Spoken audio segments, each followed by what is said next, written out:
Hoje eu vou conversar com Guilherme Alves, que é um vereador que foi eleito neste pleito aí, nesta campanha. Guilherme, bom dia, um prazer recebê-la aqui.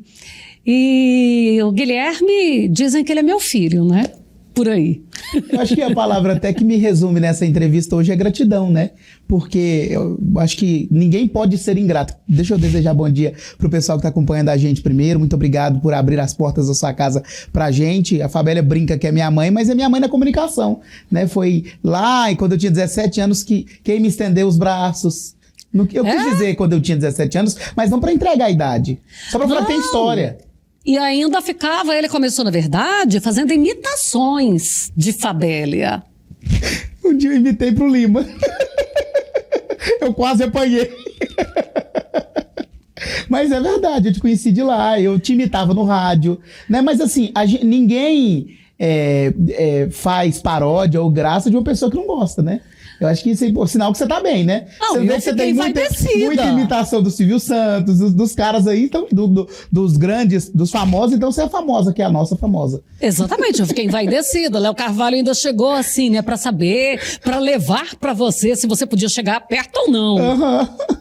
Mas sempre foi com muito bom humor, com muita simpatia, né? Eu sinto muito carinho por vocês, eu sinto muito orgulho da história de vocês hoje, sucesso no campo, de toda a trajetória, nós que acompanhamos ali desde o começo, a gente vê, eu estava até assistindo, a Tamires está no último período de administração e tem uma disciplina que tem vídeo da Fabélia de reportagem, achei incrível aquilo, no material da faculdade tem material do sucesso no campo, olha que legal isso, né? A gente vê que não é só o nome, né? A gente tem aí a história, o legado, tudo isso que sai de Jataí, que vai para o mundo, que sai das mãos da Fabélia, do Lima, de todos que trabalham aqui, com muita dedicação, com muito zelo. Isso é muito bonito. Dá orgulho para quem é jataiense e que ama essa cidade. Bom, eu tô aqui para falar dele, né? Ele tá falando de mim. Aí, então, deixa eu também fazer, só que eu contar um pouquinho, né? Certa vez foi um pesquisador da Embrapa que disse que usava meus vídeos para exemplificar. Essa da faculdade você sabia? Não sabia. Eu não lembrei qual que é. Depois eu te mando a disciplina. Ela também me mandou, olha que chique, o vídeo aqui, tem até os prints, eu te mando. Na faculdade, na matriz curricular, eles estão falando de armazéns, né? E tem um material muito bom do sucesso no campo lá. Obrigada, que bom saber disso. E também, certa vez, o meu primo, fazendo faculdade de agronomia em Dourados, ele mandou uma fotinha lá, porque numa determinada aula, acho que foi sobre nematóides, tinha um material meu, que isso a professora usava. Eu aprendi a ser repórter policial, né? A gente vive na rua. Mas o jeito que vocês conversam sobre o agro, a gente consegue entender. Eu, por exemplo, sou o rei, né? Aprendi o que é planta de cobertura. Aprendi isso aqui dentro do Sucesso no Campo, que a gente já esteve em outras oportunidades. Mas o jeito de fazer o jornalismo pro agro, é claro que o programa fala a língua do produtor, mas você tem muita gente que não é produtor, que não tá no meio, mas que também gosta do programa do Sucesso no Campo e que você precisa também dar um jeito de explicar aquilo para as pessoas. E mesmo não sendo do agro, a gente consegue entender com a facilidade da linguagem que vocês têm. Isso é importante também. Obrigada, Guilherme. Vamos falar da sua campanha. Como é que foi esse desafio? Você está com quantos anos? Eu vou fazer 31. Tá assim, tão jovem. Acho que é dia 23 de dezembro. 22 de dezembro, que vai fazer os 31. E chegando para uma campanha pela primeira vez e saindo vitorioso. Eu costumo dizer, e você sabe disso, que eu sou muito católico desde quando eu nasci, eu sou da igreja. Eu acho que tudo acontece na vida da gente por causa de Deus. Deus é a principal coisa, é o principal na nossa vida. Eu tinha saído de Jataí para trabalhar na emissora na capital do estado, fiquei lá por 6 meses e obtive o convite para trabalhar na prefeitura na comunicação.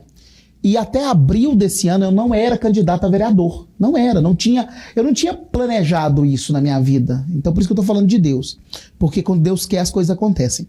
E a partir do convite, lá em abril, maio, que eu precisei sair do cargo, desincompatibilizar e começar uma campanha. E eu sempre fiz campanha para muitas pessoas, para muitos amigos nossos, em comuns, inclusive. E já tinha até decidido em apoiar um outro candidato, inclusive, que foi eleito, amigo nosso, Abimael. Eu ajudaria. Que também é da comunicação. Eu ajudaria o Abimael nessa campanha, já estava tudo organizado. Mas nós pertencemos a grupos políticos, né? Então, Sim. o meu grupo político entendeu que era hora de eu sair candidato, mas eu não tinha entendido isso. Então, eu estava fazendo aí a quaresma durante os 40 dias, e aí, num dia de manhã, 4 horas da manhã que eu levantei para fazer a quaresma com o Frei Gils, eu falava assim, Deus, fala comigo, eu preciso entender, se eu vou ou não vou, eu tô com muito medo. A decisão tinha que ser minha, né? E eu falei, e aí nesse dia, lá saiu uma mensagem e ele falava assim, e você, tem medo por quê? Avança por águas mais profundas, joga sua rede, usa o talento que Deus te deu para cuidar das pessoas. E eu chorei muito porque eu sabia que era comigo, que eu precisava usar esse talento que Deus me deu para transformar a vida das pessoas. E eu acredito muito nisso, que a política é a arte de transformar a vida das pessoas. E a partir do momento que nós saímos de uma campanha que terminou dia 6 de outubro, nós precisamos entrar naquela máxima, e eu até fui votar com essa camiseta escrito, meu partido já está aí. Nós precisamos cuidar das pessoas, nós precisamos cuidar da nossa cidade. E esse sentimento que eu trago de um menino pobre, de família humilde, que conquista as coisas na vida com muita garra, é isso que eu quero trazer para a política. E eu quero, a partir disso, do meu exemplo, também tocar as pessoas do que aquilo que a gente acredita, que aquilo que a gente sonha pode ser realidade. Eu acho que a gente precisa começar a contaminar com coisas boas muitas pessoas. Acho que nós precisamos de bons exemplos na política, né? A gente tem muitos maus exemplos, pessoas que não honram seus votos, mas a gente precisa disso. E eu acho que quando nós somos escolhidos assim, desse jeito, nós precisamos sim transformar a vida das pessoas. Gente, me deixou emocionada aqui. Eu assustei. Mas você viu que me... Mas eu acho que quando a gente fala com o coração, acho que a emoção vem mesmo, né? Porque eu vivi dias 8 e 80 muito intensos, né? Eu não postei isso, eu vou te contar agora que eu acho que merece. Eu cheguei numa casa, e o Igor tava comigo, de uma menina cadeirante lá no Jacutinga. E ela me viu, escutou a gente lá na rua e falou assim, por favor, vem aqui. Aí a menina toda cadeirante. E você tem um carinho muito grande por esse povo, e eu sei disso. O pessoal da Érica de Mello te adora. Todo mundo é apaixonado em você, seu trabalho social é muito lindo. Por isso que eu tô te contando isso. Eu não contei isso pra ninguém. E aí essa menina, ela ficava eufórica em me ver, ela não conseguia verbalizar. E eu falei assim, eu posso abraçá-la? Ela falou assim, abrace. Eu abracei a menina. E aí ela falou assim, ela te adora quando ela te vê na televisão. E até pediu para me levar os meninos que estão na TV, que eu já estava fora. E você vê assim, gente, um carinho tão puro, tão verdadeiro. Isso é gostoso demais. Fabíola, nós não sabemos, ou às vezes a gente não tem noção de quantas vidas a gente impacta com o nosso trabalho no dia a dia. Você foi falando da situação de onde vem, né? E com todo o respeito e o amor que eu tenho por você, eu posso falar isso, que você não vai me levar na justiça, né? Mas aí era aquele pretinho gordinho pobre. Era isso mesmo. Como é que ia? O que vai virar disso aí? Tipo isso mesmo. Aí tem um coração gigante, uma alegria radiante. E que Deus te abençoe. Mas é isso, você fala de um jeito que é a realidade, né? E outras vezes, Fabélia, as pessoas não acreditam na gente. E olha, sou madrinha do mais velho, de casamento também. Né? Então, falar... Você tá muito suspeita para falar. Não posso falar, não. E eu acredito muito na sua boa fé, tá? Agora eu que vou botar responsabilidade nele. Não vai ser ele assumindo, não. Então, que você pegue essa... E quando você mencionou esse sentimento que você teve com Deus falando contigo, que você não esqueça em nenhum momento que não é simplesmente o Guilherme Alves que está lá. É aquele indicado por Deus, tá? E que as pessoas acreditam que os bons devem entrar sim na política. Porque não serão contaminados. Serão esses bons que vão melhorar a política do Brasil. E a gente melhora, não é querendo mexer lá em São Paulo, lá em Brasília. A gente melhora limpando o quintal de casa. É a partir daqui que se faz. Sua família depende de você. A família inicial aqui. Tamires e os dois lindos. E aí tem seu pai, tem sua mãe, que todo mundo ali, suas tias, todo mundo tem um orgulho enorme do que você é, tá? Se aquela história de santo de casa não faz milagre, não é o que a gente vê na sua família. Eles se orgulham muito de você. E agora tem toda uma sociedade jataiense se orgulhando de você, Guilherme.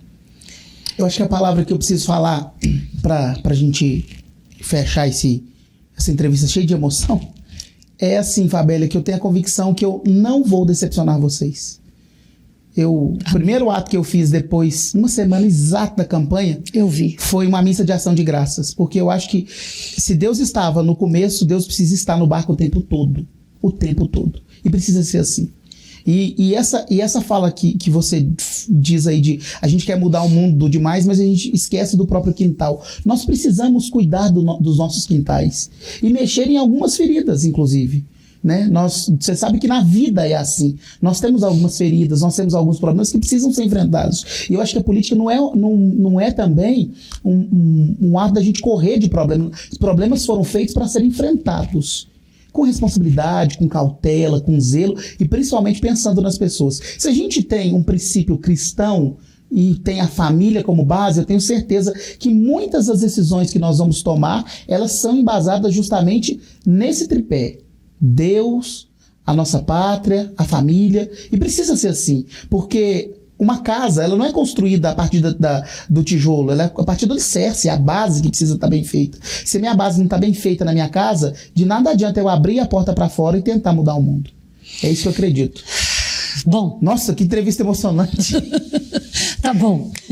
Obrigada, Guilherme. Era pra falar isso? Nem sabia o que é.